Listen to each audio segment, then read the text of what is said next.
नमस्कार। आज का जो ये कोविड-19 कोरोना वायरस के संक्रमण का जो ये काल है वैश्विक स्तर पर, इसमें हमारे व्यक्तिगत तौर पर आवश्यक कदम क्या हो सकते हैं।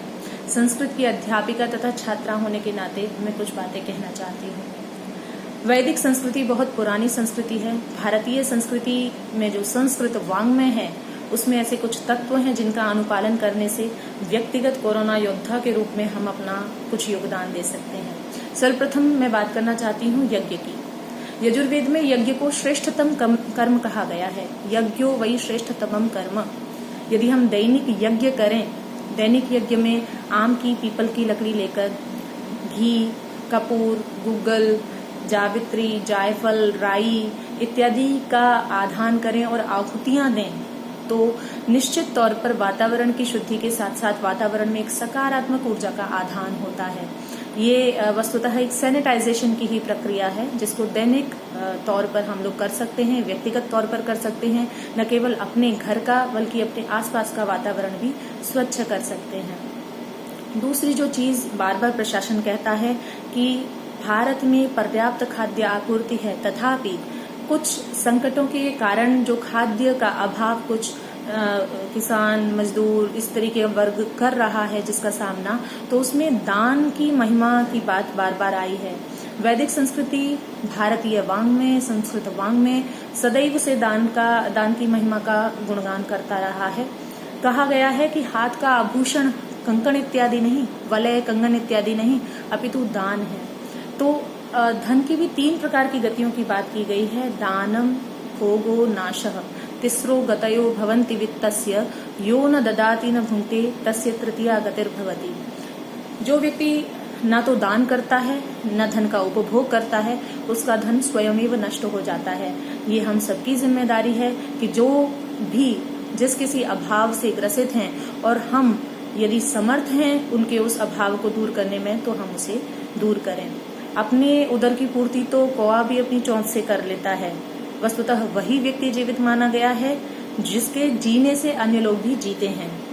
यस्मिन् जीवति जीवन्ति बहवः स तु जीवति, काकोऽपि किं न कुरुते चंचुआ सोदर पूरणम। तीसरी जो प्रवृत्ति की बात है वो है अपरिग्रह की प्रवृत्ति। और इस समय लॉकडाउन की अवधि में इस प्रवृत्ति का पालन एक रामबाण की तरह ही है।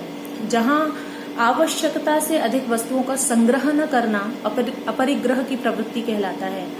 हमें जितनी आवश्यकता है उतनी ही वस्तुओं का हम यदि संचय करेंगे तो वस्तुतः समाज में जो असमानता है, जो लोगों के पास अभाव है, वो स्वतः ही विलुप्त हो जाएगा। चौथी चीज जो आइसोलेशन की बात कही जा रही है, सामाजिक दूरी के अनुपालन की बात कही जा रही है, तो सामाजिक दूरी का पालन करते करते यह एक बहुत ही अच्छा समय है कि हम आत्मिक दूरी को कम करें। हम अपने विषय में सोचें, अपने मन को अपनी आत्मा में स्थित करें, अपनी आत्मा के वास्तविक स्वरूप को पहचानें। गीता के 6 अध्याय में भी कहा गया है कि योगी युञ्जीत सततम आत्मानं रहसि स्थितः, एकाकी यत चित्तात्मा निराशीर परिग्रहः। आशाओं से रहित होकर, बाह्य विषयों से अपनी इंद्रियों को विमुख करके, इच्छाओं से रहित होकर, आवश्यकता से अधिक वस्तुओं का संग्रह न करके, अकेला ही एकांत में योगी निरंतर अपने मन को अपनी आत्मा में स्थित करे। अगली बात जो मैं कहना चाहती हूँ, भारतीय संस्कृति व्यक्तिगत चिंतन के अपेक्षा राष्ट्र और विश्व के कल्याण का चिंतन करती है। हमारे यहाँ अनेक ऐसे मंत्र प्राप्त होते हैं जिसमें सभी के सुख की कामना की जाती है। सर्वे भवन्तु सुखिनः, सर्वे सन्तु निरामयाः, सर्वे भद्राणि पश्यन्तु, माँ कश्चित् दुःख भाग् भवेत्। सभी सुखी हों, सभी निरोगी हों, सभी कल्याण को देखें, कोई भी दुख का भागी न बने। यदि इस मंत्र का हम निरंतर जाप करेंगे तो मुझे लगता है हम इस महामारी से जल्दी ही छुटकारा पा सकते हैं। यदि कोई व्यक्ति कहे क्या मंत्रों का कोई प्रभाव होता है, तो मेरा सामान्य सा प्रश्न है, मैं सीधे पूछना चाहती हूँ, आप किसी की प्रशंसा करके देखिए, क्या प्रभाव है, क्या प्रतिक्रिया प्राप्त होती है। आप किसी को गाली देके देखिए, अब शब्द बोलिए, क्या प्रतिक्रिया प्राप्त होती है। निश्चित तौर पर शब्दों का अपना एक प्रभाव होता है। तो हम इस प्रकार के मंत्रों का निरंतर जाप करें।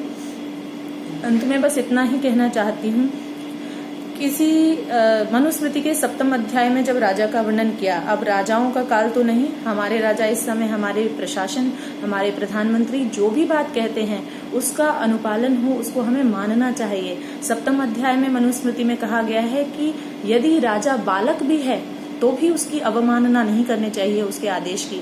तो आप सभी मोदी जी द्वारा जो कथित आदेश हैं, जो वो मानने के लिए कहते हैं, उन सभी का पालन करें और घर पर रहें, सुरक्षित रहें। धन्यवाद।